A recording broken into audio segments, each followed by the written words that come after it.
ताहिर साहब से यही जानते हैं कि जब मोबाइल फ़ोन की बात की जाती है तो पाकिस्तान एशिया में मोबाइल इस्तेमाल करने वाला 5वां बड़ा मुल्क है, और 5वें में भी अगर बात की जाए तो अक्सरियत जिसमें ज़्यादा मेजॉरिटी की बात की जाए तो पाकिस्तान में मोबाइल फ़ोन की उन्होंने तादाद बताई कि 10 करोड़ यूज़र हैं।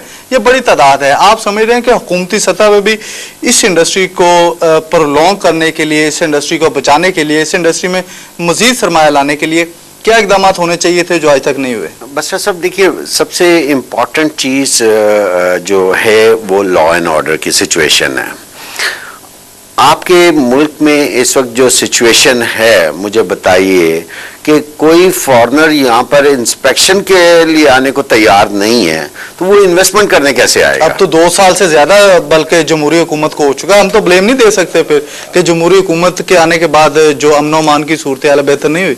इसमें अमन अमान की सूरत हाल जितनी बेहतर हुई है वो आपके सामने है।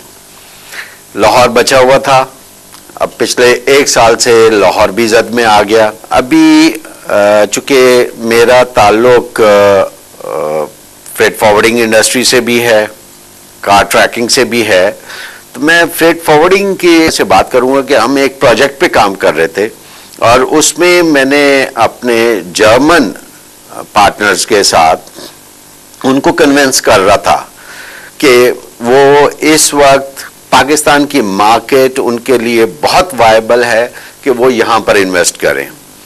इत्तेफाक की बात, और मैं समझता हूँ कि ये ना सिर्फ मेरी बल्कि इस मुल्क के लिए बदनसीबी है कि वो इन्वेस्टमेंट जो थी वो तकरीबन 100 मिलियन यूरो की होनी थी। वो हमने वेयर हाउसिंग में जाना था और वेयर हाउसिंग के फिर डिफरेंट सेगमेंट है कि कोल्ड रूम्स के लिए, और यानी कि आप कह रहे हैं कि हालात साजगार नहीं हुए। इत्तेफाक से जिस वक्त वो मेरे ऑफिस में बैठे हुए, हम नेगोशिएशंस की टेबल पे बैठे हुए थे, उसी वक्त लाहौर में ब्लास्ट हुए और वो नेक्स्ट डे वो फ्लाई करके डर के। चले इसी पे आते हैं ब्रेक के बाद। नाज़रीन, हम बात करेंगे पाकिस्तान के अंदर मोबाइल फ़ोन की सनत, उसको क्या मसाइल हैं, इस मसाइल के हवाले से क्या हुकूमत वाकई संजीदा है कि उन इकदाम को लेके है जिससे मोबाइल फ़ोन की सनत, जिससे ना सिर्फ आम सारफ दोस्त कहा जाए बल्कि अवाम को सस्ती और बेहतरीन सहूलत भी मोबाइल फ़ोन के जरिए मिले। ब्रेक के बाद आएंगे हमारे। मैं डॉक्टर यासीन साहब, उन्होंने सुना है कि पीछे से आपके कोई पता नहीं कितने फेक जो ट्रैकिंग कंपनी थी वो पकड़ ली, उसके बारे में तो बड़ी जी मैं उसी हवाले से उन्हें मुबारकबाद देना चाहूँगा कि उन्होंने, PTA ने पहली दफ़ा ये एक इस कौम को ऐसा तोहफा दिया है कि जिससे इस कौम के कंज्यूमर्स को एक स्ट्रेंथ मिल गई है। सही। कि जो पाकिस्तानी कौम लुट रही थी ये 2 नंबर कंपनियों के हाथों, वो पकड़े गए। और मैं समझता हूं कि इसमें PTA का बहुत बड़ा रोल हुआ है कि उन्होंने इतनी डेप्थ में एजेंसी बैठे हुए हैं PTA के।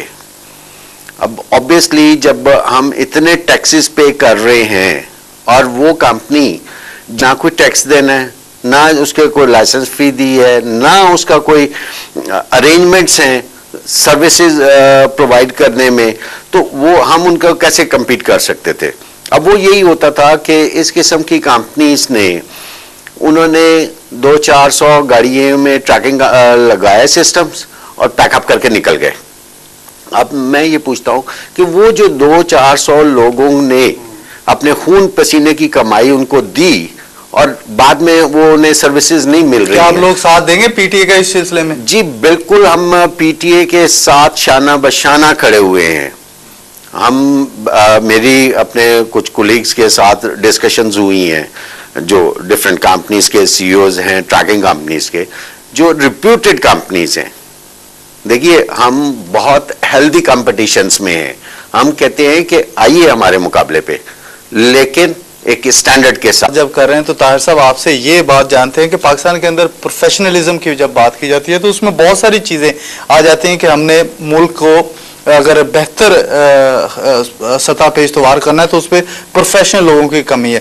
आप क्या सोच रहे हैं कि क्या प्रोफेशनल सरमायाकार नहीं थे जिसकी वजह से चाइना की जब बात की जाती है तो बहुत सारे लोग कहते हैं कि आप तनकीद करते हैं मेरे बारे में, कि आप चाइना के बारे में तनकीद करते हैं, लेकिन आप देखें कि उसने आपकी इंडस्ट्री का क्या हाल किया। क्या प्रोफेशनल बिजनेसमैन की पाकिस्तान में कमी है ताहिर साहब? बिल्कुल है जी नदीम साहब। देखिए, इसमें सबसे इंपॉर्टेंट चीज, आपके पास पैसा है, आपने मुझे बिजनेस करते देखा, आपने उसकी स्टडीज नहीं की, आप जंप इन कर गए उस बिजनेस में, and this is practically wrong. आपको चाहिए कि आप पहले उसके इन आउट सबको स्टडी करें। तो क्या पाकिस्तान के अंदर स्ट्रक्चर मौजूद है? मुझे बताएं, क्या पाकिस्तान के अंदर कोई ऐसे इदारे मौजूद हैं जो आप नाज़रीन को बताएं कि जो रहनुमाई कर सकते हैं, one window operation, help desk वगैरह क्या है? यही तो वो पाकिस्तान में अवेलेबल नहीं है, बट अल्लाह ताला ने हमें तो अकल दी है। अगर आप अपना पैसा इन्वेस्ट करने जा रहे हैं तो क्या ये आपका भी फर्ज नहीं है कि आप जिस जगह पैसा लगाने चाह रहे हैं उसको जाके पहले देख लें कि क्या ये यहाँ पर जलजला का तो अफेक्ट नहीं होगा, क्या यहाँ पर पानी अफेक्ट तो नहीं करेगा। अब देखिए ना, गवादर में लोगों ने पैसा गवाया, दुबई में लोगों ने पैसा गवाया, क्यों? क्योंकि उन्होंने स्टडीज नहीं की। चले, अदारे नहीं होंगे फिर, चलें ठीक है। नाज़रीन, हम बात कर रहे हैं कि पाकिस्तान के अंदर जो सनतें हैं, मुख्तलिफ सनतें हैं, जैसे कि मोबाइल फ़ोन की सनत की बात कर रहे हैं, और इनसे मुंसलिक जो और सनतें हैं जिसमें ट्रैकिंग भी है और भी बहुत सारी सनतें, उसको क्या मसाइल हैं? क्या प्रोफेशनल अदारों की कमी है? क्या हुकूमती सतह पर इकदाम नहीं हो रहे? इस ब्रेक के बाद आएंगे और प्रोफेशनल अदारों पर बात करेंगे। हमारे साथ रहिए।